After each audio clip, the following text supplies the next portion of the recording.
Morning and very warm welcome to news day Thariya Aziz. हुकूमत और तहरीक इंसाफ के दरमियान मुज़ाकरात का दूसरा दौर अभी हम कह सकते हैं कि हो ही रहा था, लेकिन अब ये मुज़ाकरात एकदम से तातुल का शिकार होते हुए नजर आ रहे हैं। हुआ ये है कि तहरीक इंसाफ की जानिब से तहरीरी तौर पर मुतालबात नहीं दिए गए, इसकी वजह से भी मुज़ाकरात डेडलॉक का शिकार हुए। फिर स्पीकर याद सादिक भी मुज़ाकराती कमेटियों के इजलास बुलाने से गुरेज़ा नजर आ रहे हैं।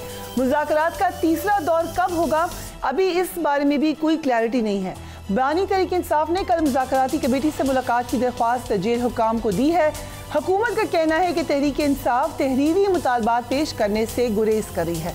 हुकूमती कमेटी के रुकन इरफान सिद्दीकी साहब का कहना है कि तहरीक इंसाफ का ज़बानी मुतालबात को ही तहरीरी मुतालबात बनाकर पेश करना गलत है। तहरीरी तौर पर मुतालबात पेश करना बहुत ज़रूरी है। Let's watch him. Irfan Siddiqui साहब की आपने बात सुनी, PMLN का मौक़िफ़ ये नज़र आ रहा है या हुकूमत का मौक़िफ़ ये नज़र आ रहा है कि हर चीज़ इन राइटिंग हो, मिनट्स के हवाले से भी उन्होंने ये बात की, हर चीज़ ऑन रिकॉर्ड हो। जबकि तहरीक इंसाफ की मुज़ाकराती कमेटी के रुकन असद कैसर साहब का ये कहना है कि हमारे दो ही मुतालबात हैं जो कि ऑलरेडी रिकॉर्ड पर आ चुके हैं। उन्हें भी देखिए, एक तरफ टेबल पर मुज़ाकरात हो रहे हैं, दूसरी तरफ जो एक ट्रस्ट डेफिसिट है वो भी नज़र आ रहा है। उमैर नियाज़ी साहब ने हुकूमत पर गैर संजीदगी का इल्ज़ाम भी लगाया। उनका कहना यह है कि अगर हुकूमत संजीदा होती तो मुज़ाकराती कमेटी को बानी से मुलाकात की इजाज़त मिल जाती। यही एक बात है जो मुलाकात के हवाले से बाबा PTI क्लियरली कहती रही है कि जो भी बात होगी वो बानी PTI की मुशावरत से होगी, इससे मुलाकातों को आरामदेह बना दिया जाए। कुछ दिन पहले भी जब हम प्रोग्राम कर रहे थे तो PTI का मौक़िफ़ यही था कि हम देख लेंगे कि अगर मुलाकातें हमें करने दी जाती हैं तो इसका मतलब है कि हुकूमत संजीदा है। उमैर नियाज़ी साहब ने भी इसी तरीके की बात की है, उन्हें देखिए। मुज़ाकरात एक सेपरेट चैप्टर है, मगर मुज़ाकरात में हुकूमत अभी तक संजीदा लगती नहीं है, क्योंकि अगर संजीदा होती तो आज मुज़ाकराती कमेटी को खान साहब से मुलाकात का एक्सेस दे देते, वो तो दिया नहीं गया। अब मेरे ख्याल से शायद ये बात कल तक जाएगी और कल अगर एक्सेस मिल जाती है तो उसमें क्लैरिटी होगी, मगर गवर्नमेंट की साइड से बिल्कुल सीरियसनेस नहीं। हुकूमत और तहरीक इंसाफ के मुज़ाकरात के साथ साथ एक और खबर भी गर्दिश करती हुई नजर आई, वो ये कि बुशरा बीबी के एस्टैब्लिशमेंट के साथ बैकडोर रवाबित भी हैं। ये इस कदर बड़ी बात कि इसकी क्लैरिफिकेशन देनी पड़ी है गौहर खान साहब को। Let's watch him. Bushra Bibi इस प्रोसेस में बिल्कुल इन्वॉल्व नहीं है। ये किसी ने गलत इन्फॉर्मेशन दी है कि बैकडोर चैनल कोई चल रहा है और बुशरा बीबी के साथ भी कोई मुज़ाकरात चल रहे हैं। मैंने उसकी तरदीद की है और बिल्कुल ऐसी बात नहीं है। हमारी जो कोई बैकडोर चैनल नहीं है, कोई मुज़ाकरात नहीं हो रहे हैं। मुज़ाकरात अगर हो रहे हैं, यही एक कमेटी है जो खान साहब ने कंस्टिट्यूट की है, दो ही मुतालिबात रखे हैं और इन्हीं की दो ही मीटिंग हुई, इसके अलावा कहीं भी कोई मीटिंग नहीं। बानी PTI और उनकी अहलिया बुशरा बीबी के खिलाफ 190 मिलियन पाउंड का जो रेफरेंस है उसका फैसला एक बार फिर मुअख्खर कर दिया गया। इस केस का फैसला 18 दिसंबर को महफूज किया गया था। पहले इस केस का फैसला 23 दिसंबर को सुनाया जाना था, लेकिन फिर आज की तारीख मुकर्रर की गई। आज एक बार फिर जज नासिर जावेद राना की रुख्सत की वजह से केस का फैसला अब 13 जनवरी तक मुलतवी कर दिया गया है। बानी तहरीक इंसाफ की हमशीरा अलीमा खान ने मुतालबा किया है कि 190 मिलियन पाउंड केस का फैसला सुना दिया जाए ताकि दुनिया को इस केस की असलियत का पता चल जाए। उन्हें भी देखिए। आपकी गलत फहमी है कि गर्दन पे आप तलवार लटका रहे हैं, बिल्कुल ऐसी बात नहीं है। आप सजा सुनाएं, आप सजा सुनाएं जिस तरह आपने इद्दत केस पे सजा सुनाई। मैं चाहता हूं कि आप इस पे सजा सुनाएं ताकि सारी दुनिया को पता चले कि ये क्या केस था। तो ये जेल कोर्ट के अंदर है। ये जब केस की सजा आप सुनाएंगे तो लोगों को पता चलेगा कि आपने किस किस्म का केस अलकादिर का, दुनिया के आगे इसका मजाक बनेगा। तो वो चाहते हैं कि जल्द से जल्द इस पे सजा सुनाई जाए ताकि उसके बाद हमारे लॉयर्स इसको हाई कोर्ट में ले जाएंगे। गलत फहमी में ना रहें, ये नाजायज केस है। ये एक चैरिटी का इदारा है अलकादिर, इसके अंदर मुफ्त बच्चे तालीम हासिल कर रहे हैं। अगर ये इमरान खान का जुर्म है, वो इस जुर्म को कबूल करने को तैयार है। इस केस का फैसला तो सामने नहीं आया है, लेकिन बानी तहरीक इंसाफ की तोशाखाना 2 केस में जमानत मंजूरी के केस का फैसला आज जारी कर दिया गया है। फैसल चौधरी साहब, thank you so much for joining us. I start with you. ये जो डेडलॉक की खबरें आ रही हैं, ये अब क्या इससे हम ये अखज़ कर सकते हैं कि अभी कोई बातचीत आगे बढ़ती हुई नजर नहीं आ रही है? पहली बात तो ये अफ्रीका के दो फ्रीकैन हैं, काफ़ी मुखासमत है, अदम एतमाद है दोनों तरफ से, तो कोई डेडलॉक वाली बात तो नहीं है। जब एक्सेस ग्रांट की जाएगी तो डेडलॉक ओपन हो जाएगा। डेडलॉक की वाली बात भी नहीं है, कोई इतनी सीरियस बात नहीं है। मुलाकात की इजाज़त मिल गई आपको? असद कैसे सामने ट्वीट किया है कि बानी PTI से मुलाकात के लिए अभी तक राब्ता नहीं हुआ, बट ये थोड़ा पुराना ट्वीट है, अभी तक कोई प्रोग्रेस हुई है इस पर? आज मैंने भी एप्लीकेशन भी दी है, कोई मैंने सुना है कोई नून लीग के तो लोगों ने कोशिश की है लेकिन उनकी बात नहीं सुनी गई। तो बात ये है कि आप एक्सेस आप ग्रांट नहीं करेंगे इमरान खान साहब के तहत को अपनी मुज़ाकराती टीम से मिलने के लिए, ना वो ब्रीफ कर सकेंगे। ये बाकी जो लीडरान हैं उनकी तो एक्सेस है ना, जरदारी साहब की भी है, नवाज शरीफ साहब की, शहबाज शरीफ साहब की, या बाकी बिलावल साहब हैं, या बाकी जो लोग हैं उनकी तो अपने मेंबरान तक एक्सेस है। तो ये फैसिलिटी ये मेन शिकवा नहीं है, क्योंकि असद कैसर साहब का ने तो आज ये भी कहा कि हम चाहते हैं कि एस्टैब्लिशमेंट भी फरीक बने। उससे तासुर ये मिलता है कि पीटीआई का वही मुतालबा है कि एस्टैब्लिशमेंट होनी चाहिए ऑन द टेबल। ये देखिए, ये तो हुकूमत के करने के काम है ना। हुकूमत बताए कि क्या वो एस्टैब्लिशमेंट की मर्जी के बगैर कर सकती है मुज़ाकरात। मेरा सवाल आपसे काउंटर में क्वेश्चन कर रहा हूँ। हुकूमत तो बार बार कह रही है हम एक पेज पे हैं, हम बात कर रहे हैं। तो बात ये है कि ये बातें ये कोई इतना मैटर भी नहीं करती। देखिए इस वक्त तो इशू ये है कि मैकेनिज्म क्या बनता है। मैकेनिज्म हुकूमत से पूछा गया था 2 तारीख को, अब आज 6 हो गई है, 4 दिन हो गए हैं, तो हुकूमत से एक्सेस दिलाई नहीं जा रही ना। वो कह रहे हैं आप रिटर्न मुतालबात दें, आप लोग भी तो डिले करें उसको।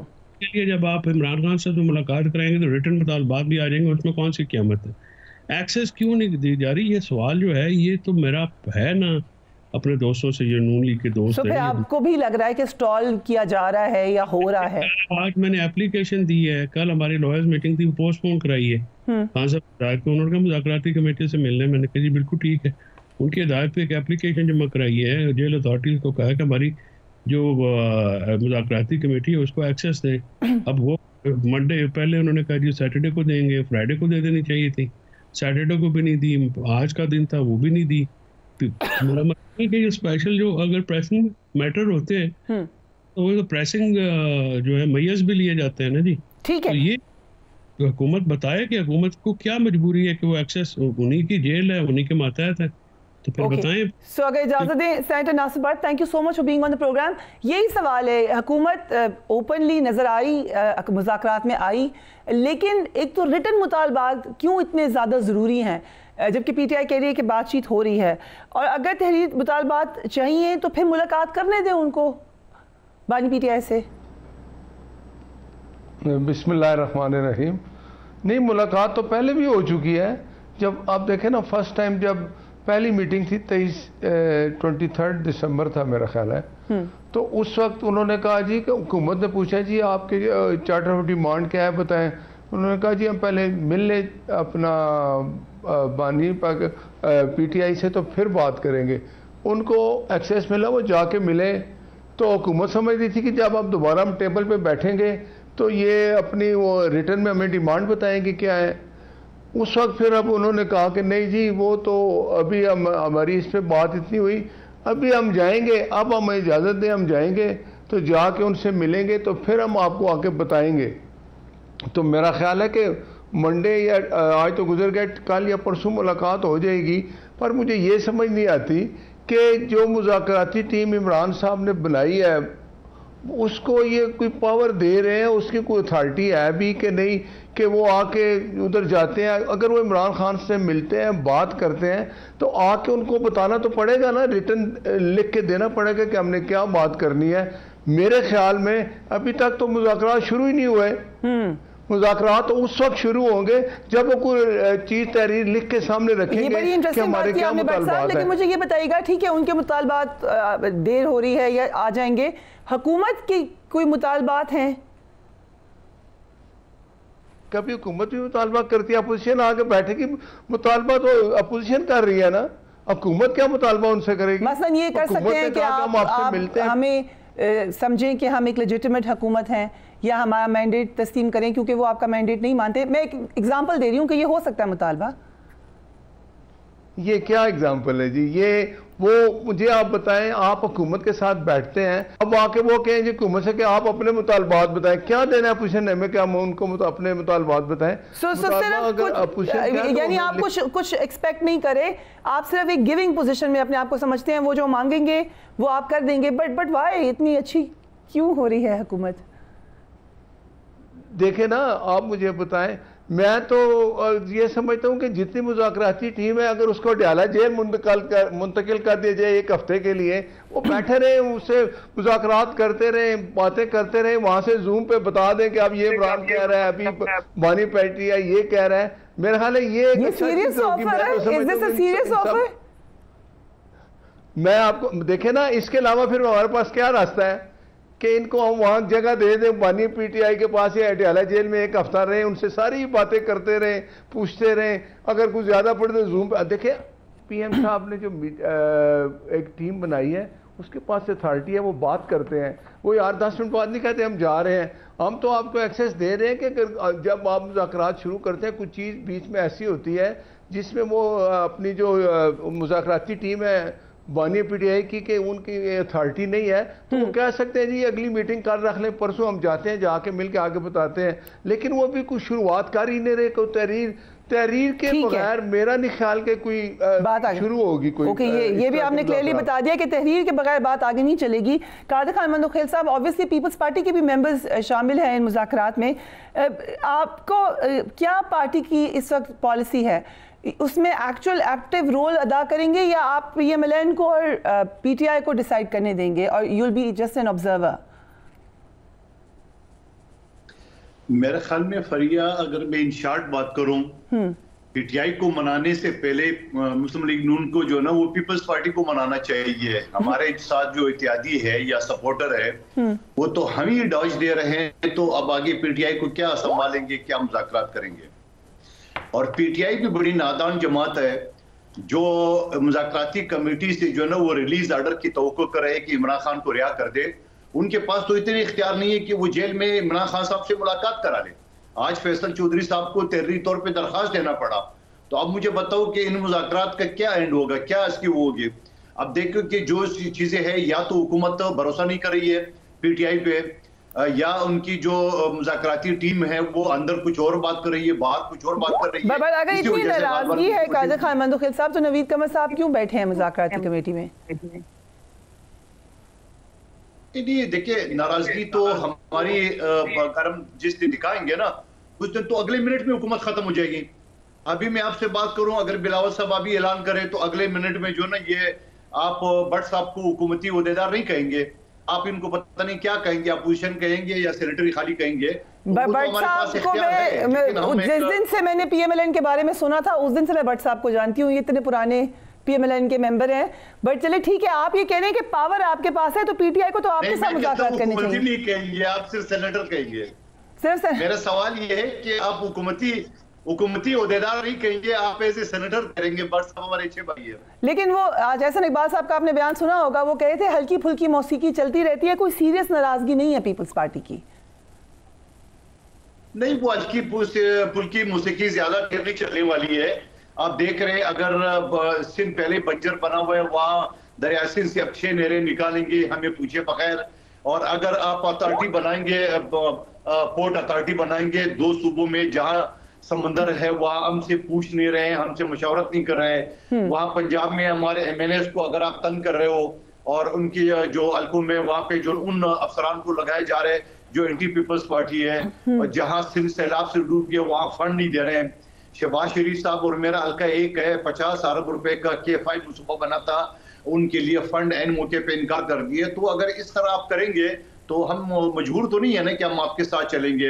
हम किसी वक्त भी जो है ना वो अपना रास्ता पकड़ सकते हैं। और बट उसके लिए आपको पीटीआई के साथ मुज़ाकरात करने पड़ेंगे। Do you realise that? नहीं, देखिए जरूरी नहीं है। बात ये होता ना, हमने इलेक्शन के बाद भी पीटीआई को ऑफर किए कि आप आइए, हम आपको गैर मशरूत तौर पे हम आपको सपोर्ट करें। पीटीआई ने नहीं माना, हमें मजबूरन जो है ना हुकूमत का साथ देना पड़ा, क्योंकि अगर हम हुकूमत का साथ नहीं देते तो ये असम्बली हुकूमत बन नहीं सकती थी।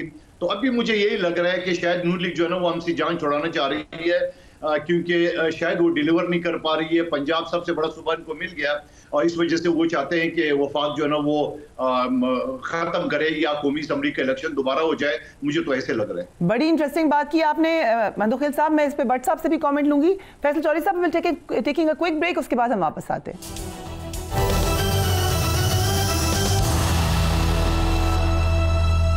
And welcome back. Faisal Chaudhry sahab, जो पीपल्स पार्टी कह रही है उस पर भी ज़रूर कमेंट करें, लेकिन जो आज अलीमा खान साहिबा ने बात की कि तासुर ये देने की कोशिश की जा रही है कि हम मुकदमात में हमें ईज़ दे दी जाएगी क्योंकि मुज़ाकरात हो रहे हैं, पहले फैसला सुनाएं, क्या ये भी आप लोगों के ज़हन में है कि पहले फैसला आ जाए उसके बाद बात आके करेंगे? नहीं, हम तो तैयार हैं। इमरान खान साहब ने आज भी कहा है कि देना है तो आप उसको एज ए लीवरेज तो ना इस्तेमाल करें। अगर आपका ये ख्याल है कि एज ए प्रेशर टैक्टिस आप इस्तेमाल करेंगे तो not be bothered, it will not be dated. तो ना ये जो कादर केस है, ये तो वैसे एक प्रिविलेज सा केस है, ना इसमें कोई क्राइम प्रोसीड्स है, ना इसमें कोई फाइनेंशियल गेन का केस है, ना इसमें कॉन्फ्लिक्ट ऑफ इंटरेस्ट का कोई सबूत है। तो ये एक इसी तरह सा एक मुलतवी क्यों हो रहा है बार बार इसका फैसला? इसका कोई ताल्लुक नजर आ रहा है आपको? अलीमा खान साहबा ने कहा कि तासुर ये देने की कोशिश की जा रही है कि मुज़ाकरात के साथ जुड़ा हुआ है इसका फैसला। ये एक बिल्कुल ये तासुर है। दूसरी जो मेरा तासुर ये भी है कि 3 पॉसिबिलिटीज हो सकती हैं। एक तो जो आपने जिक्र किया वो है, दूसरी बात ये है कि हुकूमत इस फैसले को नहीं देना चाहती क्योंकि इंटरनेशनल आवाज़ें बहुत उठ रही हैं। तो अगर एक इद्दत केस ऐसा काला फैसला और किया जाए तो फिर हो गया तो फिर ये लाइमलाइट में दोबारा आएगा। और तीसरी बात ये है कि उस केस में जो ज़्यादा बात लगती है, इसमें कन्विक्शन का कोई ग्राउंड नहीं है, तो वो बारीकी से ढूंढा जा रहा है। क्योंकि पहले भी 3-4 केसेस जो हैं उन्होंने फैसला किया, ऊपर से उड़ के इस तरह के मज़रका केस फैसले हुए हैं।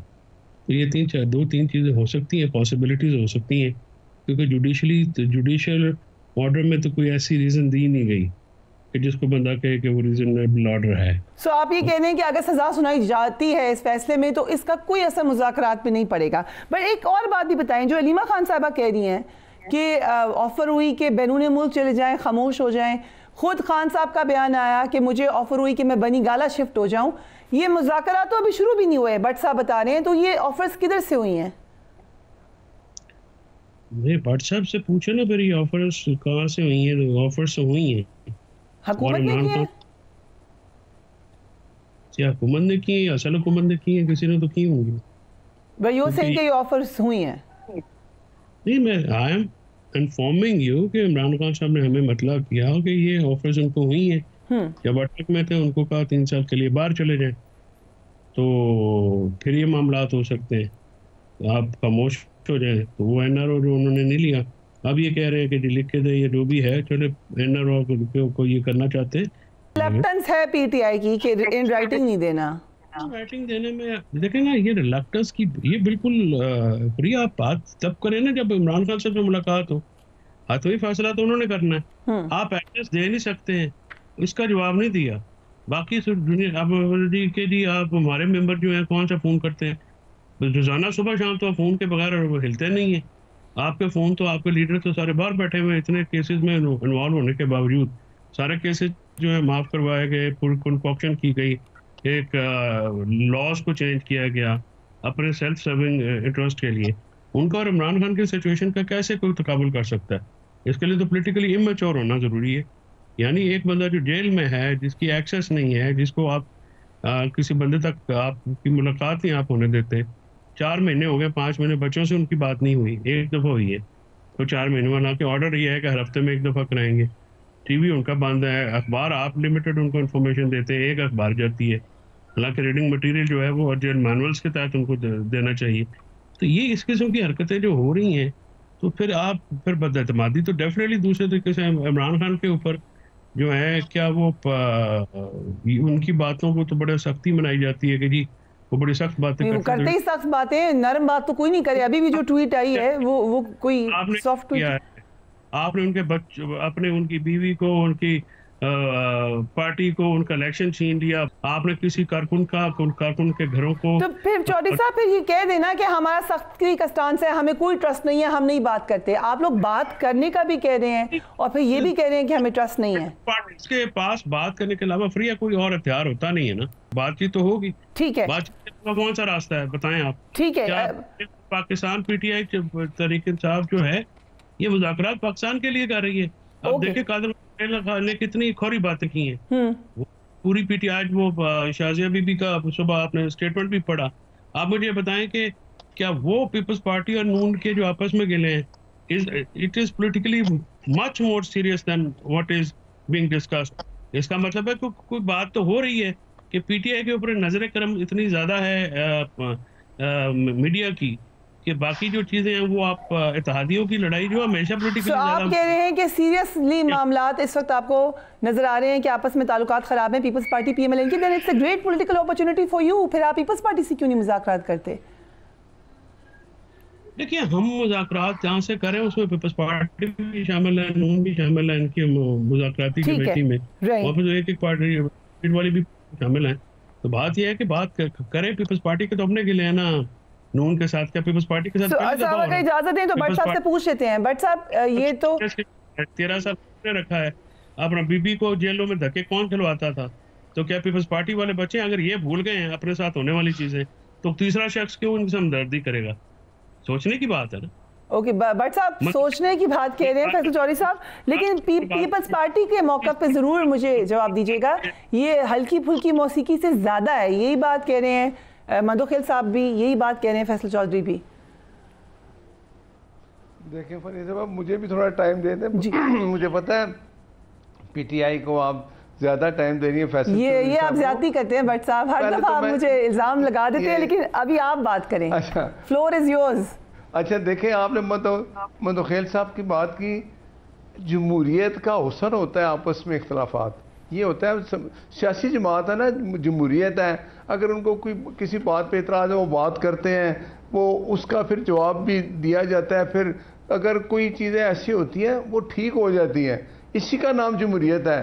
अब जो तरीका का, अब जो फैसल चौधरी साहब ने बातें की, जेल में तो इमरान खान 5 स्टार होटल जैसी ज़िंदगी गुजार रहा है। वो उसने कहा मुझे एक्सरसाइज के लिए मशीन दे, मिल गई, मुझे देसी मुर्ग चाहिए, मिल गया, मुझे वॉक करने के लिए रास्ते पर वो 3-4 जो वो बनी हुई थी ना वो जेल की, ना वो उसको दीवारों को तोड़ के इसके लिए वॉक का पूरा एक बनाया गया, डिस्टेंस इनको इतना ज़्यादा मिला कि ये वॉक करते हैं। ये जेल नहीं होती है। इन्होंने कहा जी बेटों से बात नहीं करने दी मियाँ नवाज शरीफ साहब से, जब उनकी वाइफ उनकी हालत वो कोमे में थी तो उन्होंने कहा सुप्रिटेंडेंट जेल से कि मैं अपने बेटे से बात करना चाहता हूँ, मुझे फिक्र है कि मेरी बीवी की क्या हालत होगी, मैं कुछ पूछना चाहता हूँ। तो उसने कहा आपके मिनट ख़त्म हो चुके हैं, अब अगले हफ्ते बात करेंगे। तो उन्होंने कहा भाई आप अपने फ़ोन से एक मिस कॉल दे दें, मैं अपने बेटे से बात कर लूँ, बात नहीं कराने दी गई। और 3-4 घंटे बाद वही सुप्रिटेंडेंट जेल आके मियाँ नवाज शरीफ को बताता है कि आपकी वाइफ फौत हो गई है। तो ये हालात है, इनको ये फिक्र है। बात ये है कि अब जो कुछ हालात हैं, केस बनाया मियां साहब के ऊपर। एक मिनट में जो आप बात कर रहे थे प्लीज देखें, अब जो आप कहते हैं ना कि मुज़ाकरात की, मैं मुज़ाकरात की बात कर रहा हूँ। मुज़ाकरात जो है ना, ये पीटीआई इमरान खान के जहन में अगर कुछ और है कि उसने मुज़ाकरात किसी और से करने हैं और वो उसी में लगा हुआ है।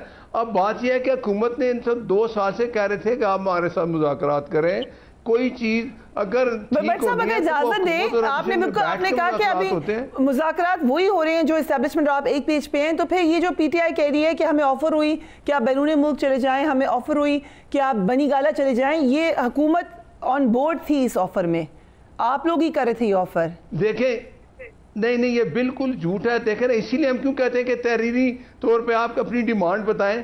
किसने कहा इनको, मुझे नाम बताते फैसल चौधरी साहब, किसने इमरान खान को कहा कि आपको हम बनी गाला पे, हाँ तहरीर, जब उसके अगर वो तहरीर में लिख के देता है कि मुझे बनी गाला भेजें तो उस पर फिर उनसे मुज़ाकरात होंगे, भाई क्यों बनी गाला भेजें, या वो क्या कहते हैं कि मुझे पेशावर जेल में भेज दिया जाए। हुकूमत ने ना बात की है, ना हमें ज़रूरत है कि हम इनको के ये अपने, अगर ये अपने दिल की ख्वाहिश बता रहे हैं कि मुझे क्या नाम बता दें, आज मैं टीवी पे आप सामने, आपने कहा हुकूमत ने नहीं की, आपको यकीन है कि किसने कहा उनको, इनको पता ही नहीं है। मुझे बता दे चौधरी साहब किसने, इमरान खान बता दे मुझे फलाम बंदे ने कहा। वैसे तो इमरान खान हर बंदे का नाम लेता है, बता दे किसने कहा कि तुम्हें हम इमरान खान को हम उधर भेज देते हैं, उसका घर जो सब जेल करार दे देते हैं, नाम बता दे। आपको भी रखते हैं 5 स्टार होटल में, या आपकी लीडरशिप को रखा था, उनके तो प्लेटलेट से गिर गए थे। ये तो इमरान खान है जो बर्दाश्त कर रहा है। देखें मेरी सुने, आप अहम बात ये पंजाब हुकूमत ने बताया कि सबसे अहम बात ये कि ये ऑफर्स कहां से हो रही हैं या नहीं हो रही हैं, this is the main issue. So but साहब बड़ा क्लियरली कह रहे हैं कि हमने नहीं की, ख्वाहिश पूरी होगी। तो अगर आपको ऑफर हुई तो आपने ली क्यों नहीं चौधरी साहब? भाई वो तो हमारा मसला है ना, आप क्यों नहीं ली? नहीं हम देखें, ये मुज़ाकरात में लिख दे बनी गाला जाना चाहते हैं इमरान साहब, पता ही नहीं लगना। ओके, बट साहब जेल का भी तो दरवाजा खुला था, वो तो ऑन रिकॉर्ड ही है बात सुबह सुबह। देखें, जेल का दरवाजा इमरान खान चाहता है कि मेरे जेल का दरवाजा खुले, वो तो कोर्ट में जाएगा। हाँ, वो जो चार्टर ऑफ डिमांड है उसमें लिख दिया कि मुझे निकाला जाना है, तो हो सकता है फिर ठीक है। अगर आप इजाजत दें मंदोखेल साहब के पास चलते हैं, साहब से रिक्वेस्ट कर लें। ये मंदोखेल साहब, अगर आपकी इल्म में कुछ हो, ये ऑफर्स जो पीटीआई कह रही है उन्हें हो रही है, बट साहब कह रहे हैं कि कोई ऑफर नहीं हुई, ये पीपल्स पार्टी ने तो नहीं ऑफर कर दी कहीं? ये फरियाब बड़ा आसान सा सवाल है। ये चौधरी साहब मेरे भाई वकील है, इमरान खान साहब कहते हैं कि मुझे ऑफर हुई है बनी गाला का या छोड़ने का, हुकूमत कह रहे हैं हमने नहीं किया है। तो ये तो इमरान खान ही बता सकता है कि उसको किसने किया है। हुकूमत को जुटला दे कि बाबा हुकूमत झूठ बोल रही है, फलाना ओहदेदार आया तो उसने बोला। और फिर दूसरी बात, खबर तो ये भी है कि गंडापुर साहब से और बिशरा बेगू से भी बातचीत हो रही, वो कौन कर रहा है? चलो वो तो जबानी बात है। और कई मरतबा कोर्ट की पेशी पे जो साफियों से इमरान खान साहब ने बात की है, साफियों ने यही सवाल किए कि आपसे मिलने गाड़ी में कौन आते हैं, तो वो मुस्कुरा जाता है, जवाब नहीं देते हैं। तो इसका मतलब ये कि वो इमरान खान ही बता सकते हैं, वो इनकार कर दे कि नहीं जी कोई नहीं आया।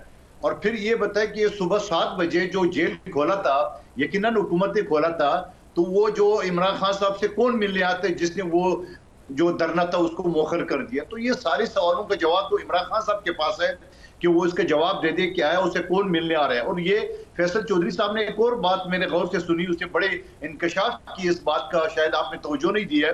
उन्होंने ये कहा कि ये फैसला कर दे। मैं तो हैरान हूं कि ये जो 190 मिलियन के फैसले के लिए ये सारी पीटीआई वाले कहते हैं फैसला कर दो, क्योंकि ये चाहते हैं कि इमरान खान साहब को सजा हो और वो ट्रम्प जो ना एडमिनिस्ट्रेशन जो ना वो फिर फाल हो और फिर इजराइल इनके हक में बोले और इनके जो लॉबिंग के लिए जो फॉर्म हम किए, करोड़ों रुपए दिए, वो एक मरतबा फिर करते। और फिर मैं ये भी कहूंगा फैसल चौधरी साहब से, ये जो पाकिस्तान में बैठे, मैं कई शक नहीं करूँ ये मुहिब वतन पाकिस्तानी है। वो जो आदिल राजा या वो उनके साथ जो दूसरे लोग हैं, वो जो बैठे हुए अमेरिकन नेशनल, वो जो बातें कर रहे हैं, क्यों शटअप कॉल नहीं दे रहे पीटीआई वाले कि इन सारी चीजों को पीटीआई को भूल के, न ट्रम्प का इंतजार करके, न कुछ शॉर्टकट करके, न मुज़ाकराती टीम से जो ना रिलीज ऑर्डर लेके। ठीक है, ये मैं सवाल पूछ रही थी, बट मंदोखेल साहब ये भी बता दें, जो शाजिया मरी साहबा ने आज कहा है तो पीपल्स पार्टी को देख लें कि जो आज शाजिया मरी साहबा ने ऑलमोस्ट धमकी दी है कि हमारी मर्जी के बगैर फैसले हो रहे हैं या हमारी मुशावरत के बगैर, ये कितनी संजीदा धमकी समझें? जी बिल्कुल संजीदा है। अब मुझे एक बात बता दें कि अगर बार बार हम निशानदेही करें कि हमारे साथ ये ज्यादती हुई है, हमारे साथ ये उन्होंने ज्यादती कर दी है, अब मुझे बताओ जो 2-4 मैंने आपको 6 नहरों का हवाला दिए, आपको पोर्ट अथॉरिटी का बताया जो हमारे सूबों में, आपको बता दी कि सिंध में जो सैलाब ज़दगान के फंड है वो रोका, पंजाब में जो हमारे जो हल्कों में जो ना वो एंटी पीपल्स पार्टी अफसरान लगा के, तो उसमें कौन सी गलत है? जो गलत है वो नहीं माने, जो वो अगर वो नहीं कहते हुकूमत इस खुशफहमी में है कि हमने उनके हर हालात में साथ देना है, तो मैं कहता हूँ ये खुशफहमी खत्म कर ले, हुकूमत को अच्छी तरह पता है। ठीक है, मैं चौधरी साहब की तरफ आती हूँ, लेकिन भट्ट साहब आप कुछ कह रहे थे, प्लीज ऐड कर दें। मैंने ये कहा था कि 190 मिलियन केस इतना ओपन एंड शट केस है, वो यूके की एनसीए अदालत ने मलिक रियाज को कहा कि तुम्हारी जो पैसे हैं वो मनी लॉन्ड्रिंग है, ब्लैक मनी है। वो जब उन्होंने फैसला करके मलिक रियाज को वहाँ से यूके से भी बेदखल कर दिया, उसके बेटे को भी, तो ये पैसा उनका कानून था कि जिस मुल्क का शहरी होता है उस मुल्क में वो पैसा वापस जाता है। जब पैसा वापस आया तो उस वक्त इमरान प्राइम मिनिस्टर थे, उन्होंने एक लेटर ऐसे बंद लहराया अपने काबीना से, कहा कि जो मैं कह रहा हूँ इसकी मंजूरी दे दो, बस इस लेटर को खोलना नहीं है। वो पैसे आपने 480 अरब रुपया जो जुर्माना सुप्रीम कोर्ट ने किया हुआ है मलिक रियाज में, आपने उसमें वो पैसे जमा करा दिए, क्यों? ठीक है, ये डिबेट हमने लास्ट प्रोग्राम में भी की थी। आपने आखिरी बात देखें, उसके बदले में वो आपने देखा बुशरा बीबी की वो ऑडियो आती थी कि मलिक रियाज की बेटी को उनको कह रही है कि मुझे इतने कैरेट का हीरा चाहिए। वो जमीन कहाँ से आई है अल कादर की? उसके ट्रस्टी कौन है? इमरान है, बुशरा बीबी है, तो कौन इसका फायदा ले रहा था? ये सारी चीजें बिल्कुल आखिरी मिनट है, चौधरी साहब को उस पर कमेंट करने दें। अगेन आई रिपीट कि हम डिबेट कर चुके हैं, but Chaudhry sahab you take on that. Nasir Bhatt sahab की सारी बातें गलत है। नासिर भट्ट साहब ने कुछ पढ़ा नहीं है। नासिर भट्ट साहब को यह भी पता नहीं है कि एनसी और मलिक रियाज की जो डील है वो कॉन्फिडेंशियलिटी क्लॉज के साथ ये घूमते पाकिस्तान का सिर्फ इतना सा काम था, उनके जाती पैसे। We have to wrap it up here, gentlemen. Thank you so much for being on the program. लेकिन इंटरेस्टिंग बात जो काज़ी मंदुखिल साहब ने की है वो ये कह रहे हैं कि इस वक्त हुकूमत को फिक्र करनी चाहिए पीपल्स पार्टी की। पीटीआई की तो फिक्र कर ही रहे हैं, लेकिन ज़्यादा फिक्र उनको पीपल्स पार्टी की करनी चाहिए। टेकिंग अ क्विक ब्रेक, उसके बाद हम वापस आते हैं।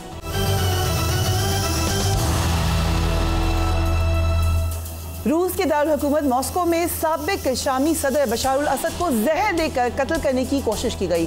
गैर मुल्की मीडिया के मुताबिक बशारुल असद ने रशिया के दारुल हुकूमत मॉस्को में तबीयत खराब होने पर तिब्बी इमदाद तलब की। बशारुल असद को शदीद खांसी और सांस लेने में दुश्वारी का सामना हो रहा था।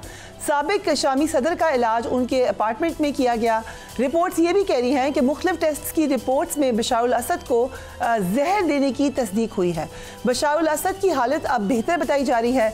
रशिया या साबिक शामी सदर के जो ज़राए हैं उन्होंने बशारुल असद को जहर देने जाने की जो इतलात हैं उनके मुतालिक कोई ऑफिशियल बयान जारी नहीं किया है। सो किस हद तक ये स्पेकुलेशन है, किस हद तक ये ऑफिशियली कॉन्फर्मेशन है, इसके बारे में क्लैरिटी नहीं है।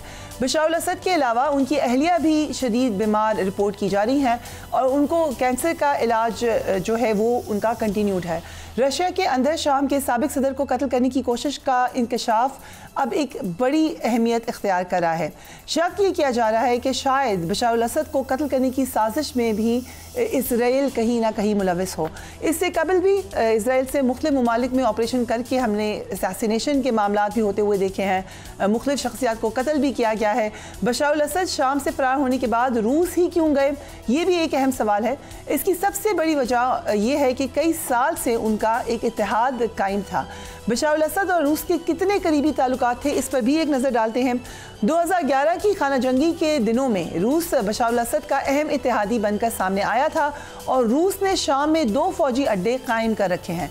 2015 में रूस ने बशारुल असद की हिमायत में शामी बागियों पर फ़िज़ाई हमले किए। रूसी कार्रवाइयों में 9 बरस में 21,000 से ज़ायद अफराद हलाक होने का इंकशाफ किया गया। खाना जंगी के दौरान मुल्क से लाखों डॉलर बाहर लिए जाने की गर्ज से बशारुल असद के ख़ानदान ने मॉस्को में 18 इंतहाई पुरतईश अपार्टमेंट्स खरीदे थे। बशारुल असद के 22 बरस के बड़े बेटे हाफिजुल असद मॉस्को ही से PhD कर रहे हैं। दमिश्क पर बागियों के कब्जे के बाद रूस ने भरपूर सफारती कोशिशों से बशारुल असद के मॉस्को फरार को यकीनी बनाया था। सो ये एक रीकैप हमने दिया है कि किस तरीके के ये ताल्लुकात रहे हैं। Doctor Qamar Cheema, thank you so much for joining us on the programme. ये जो खबरें हैं किस हद तक हम समझें कि इनके ऊपर इन्हिसार कर सकते हैं, और क्या ये जो स्पेकुलेशन है कि इजराइल इसमें मुलविस है, इज़ दैट अ पॉसिबिलिटी? बहुत शुक्रिया। देखिए, पहली बात तो ये है कि कोई अभी खुल के समझ नहीं आ रही कि किसने जहर दिया, कौन इसमें मुलव्वस हो सकता है। लेकिन ये बात तो है कि जो रशियन सोर्सेज खुद कह रहे हैं, जाहिर बात है उनका मीडिया बड़ा कंट्रोल्ड है, सारी की सारी इन्फॉर्मेशन जो असद तक पहुंचती है, जो असद तक लोग पहुंचते हैं वो बड़े जारी बात है गिने चुने लोग हैं। तो इसका मतलब ये है कि ये क्रेडिबल इन्फॉर्मेशन है कि उन तक जहर दिया गया है। लेकिन कौन इसके पीछे हो सकता है, एक बात। दूसरा, इसका मतलब ये भी है कि जिस तरह रशिया ने मॉस्को तक बशारत अल-असद को पहुंचाया है, ये एक बहुत बड़ी डेवलपमेंट है। शायद कुछ लोग ये समझते हों कि इनका यहाँ पहुंच जाना एक ऐसी लेगेसी को क्रिएट किया जा रहा है। So once for all Bashar al Assad की जो पर्सनालिटी है उसको ख़त्म कर दिया जाए, ताकि वो दोबारा कभी अपने दोस्तों की मदद से वापस सीरिया में ना आ सकें। सो ये बात जो है वो शायद इस हद तक नज़र आ रही हो। लेकिन आपको पता है इजराइल के जो एजेंट्स हैं वो पूरी दुनिया में हैं, बड़े टेक्निकली वो काम करते हैं। माजी में भी बहुत सारी कार्रवाइयाँ उन्होंने की हैं, कुछ बैद नहीं है, लेकिन कंफर्मेशन नहीं है, सो कुछ कहा नहीं जा सकता। सो अगर ये रूस के अंदर इस तरह की कार्रवाई हुई है, सो रूस के दिफाई निज़ाम पर भी क्वेश्चन है। फिर देखिए, रूस के दिफाई निज़ाम पे तो क्वेश्चन किस तरह करना है। अगले दिन उनका अपना जनरल विद इन मॉस्को मारा गया है, जिसको एक बेसिकली सेंट्रल एशियन स्पाई जो था उसने एक मोटरसाइकिल लगाया हुआ था, और वो जो जनरल साहब थे वो न्यूक्लियर इश्यूज़ को देखते थे। तो सारी बात है। And with in that Ukrainian बहुत सारे जो ड्रोन्स हैं वो रूस तक पहुंच रहे हैं और उन्होंने बड़ी बिल्डिंग्स में हमले भी किए हैं, इवन के 1000 किलोमीटर इनसाइड रशियन टेरिटरी आके यूक्रेनियन जो ड्रोन्स हैं वो चल रहे हैं। सो द क्वेश्चन इज़ कि उनके ऊपर क्वेश्चन मार्क लगाया जा सकता है, एंड पर्टिकुलरली बशार अल असद पे हमला मैं समझता हूँ ये थोड़ा ज़्यादा ही हो गया है। अगर रूस अपने मेहमानों को और अपने इस तरह के शख्स जिसके इतनी वो सपोर्ट करते हों और उसको बुलाए भी खुद, लेके भी खुद जाएं, अजाइलम भी खुद दें और प्रोटेक्ट भी ना करें, तो क्वेश्चन मार्क तो बड़ा लगेगा। राइट। शाम के बाद ये भी स्पेकुलेशन अगैन कि इजराइल की जानिब से ईरान में रिजीम चेंज हो सकता है, ये किस हद तक स्पेकुलेशन है, किस हद तक पॉसिबिलिटी है? देखिए, ये स्पेकुलेशन इसलिए है क्योंकि गज़ा के अंदर जो हमास है वो कमज़ोर है, लेबनान के अंदर हिजबुल्लाह कमज़ोर हो गई है। अगर आप देखें कुछ अर्सा पहले से एक चीज़ नज़र आ रही है कि जो होती बागी हैं या रेबल्स जिन्हें कहते हैं या जो रेजिस्टेंस फोर्सेस हैं वो जो हैं वो लगे हुए हैं और वो इसराइल पे हमले कर रहे हैं। सो क्वेश्चन ये है कि इस वक्त ईरान के पास कोई ख़ास मजबूत सपोर्ट खित्ते में नहीं है और सीरिया जैसे मुल्क तक का इक़्तिदार ख़त्म हो जाना और यहीं से तो सारी की सारी सप्लाई जो है वो लेबनान में जाती थी और फिर आगे गज़ा पैलेस्टाइन में जाती थी, तो वो सारी की सारी सप्लाई चेन टूट गई है। सो जारी बात है बाकी जो ग्रोह हैं वो भी कमज़ोर हो रहे हैं। तो अब जारी बात है जो अमेरिकन एंड इजरायली जो डिसीजन मेकर्स हैं वो इस चीज़ में ज़रूर सोच रहे होंगे कि कुछ ऐसा ज़रूर किया जाना चाहिए, क्योंकि आपको पता है रजीम चेंज की ईरान के अंदर बड़ी कोशिशें हुई हैं। माजी रिसेंटली भी कुछ कोशिशें हुई हैं कुछ अर्सा पहले, लेकिन नाकाम हुई हैं। सो लेट्स सी कि इसमें क्या रिजल्ट मिलता है, लेकिन ख़तरात तो वाकई नज़र आ रहे हैं कि ईरान जो है वो टारगेट हो सकता है इन केस हमास के अंदर गज़ा के अंदर और लेबनान के अंदर कम्प्लीटली जंगबंदी हो जाती, जैसे ट्रम्प साहब आ रहे हैं वो कह रहे हैं। तो मे बी आपको पता है कि ट्रम्प साहब जो हैं वो उन्होंने joint comprehensive plan of action जो है उससे भी पीछे हट गए थे और ईरान के हवाले से वो एक टफ लाइन रखते हैं। तो मे बी वो कुछ ऐसा अलाउ करें इजराइल को कि वो ईरान पे हमला करें। यही मेरा आपसे क्वेश्चन होना था। कुछ ही दिन रह गए हैं, डोनाल्ड ट्रंप ओथ ले लेंगे और वो यही कहते रहे कि मैं जंगें ख़त्म करूंगा। उनके इलेक्शन जीतने पर ज़रूरी वज़ीर ख़जाना ने यह बयान दिया था कि अगले साल हम मगरबी किनारे को इसराइल में ज़िम कर लेंगे। वो बड़े पॉजिटिव नज़र आते हैं इस वक्त। क्या नक्शा बनता नज़र आ रहा है आपको? देखिए, ज़ाहिर बात है ये जो वेस्ट बैंक की सिचुएशन है ये विद इन अमेरिका भी इसके ऊपर कोई इतना लंबा चौड़ा कंसेंसस नहीं है, क्योंकि ये कहा जाता है कि इसको ऐसे ही रहने दें जैसे है। लेकिन क्वेश्चन ये है कि विद इन अमेरिका ही तमाम धड़े जो हैं वो इजराइल के ऊपर क्वेश्चन मार्क भी नहीं लग सकते। इवन कि मैं समझता हूँ जो बाइडेन अपना इलेक्शन हार गए क्योंकि उनकी अपनी जो एक लिबरल वेस्ट जो कॉन्स्टिट्यूंसी थी उन्होंने उनको सपोर्ट नहीं किया, बिकॉज जिस तरह जो फ़लस्तीन के गज़ा के हालात थे।